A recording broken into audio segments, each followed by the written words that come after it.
प्रयोगाचे नाव आहे जल पुनर्भरण.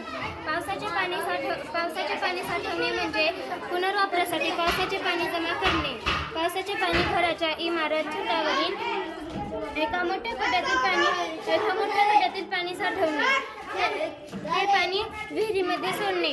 विहिरीमधले पाणी आपण विविध उत्पादनांमध्ये वापरू शकतो. धन्यवाद. फायदे. जलसंधारणाचे फायदे. जलसंधारण नियोजन योग्य प्रमाणे केले तर आपण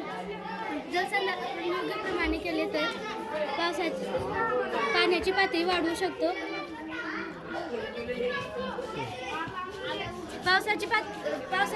पाण्याची पातळी वाढल्यामुळे आपण जमिनीतले पाणी खेचण्यासाठी लागलेला विजेचा वापर कमी होतो. जमिनीतील पावसाच्या पाण्याची वाढ होते.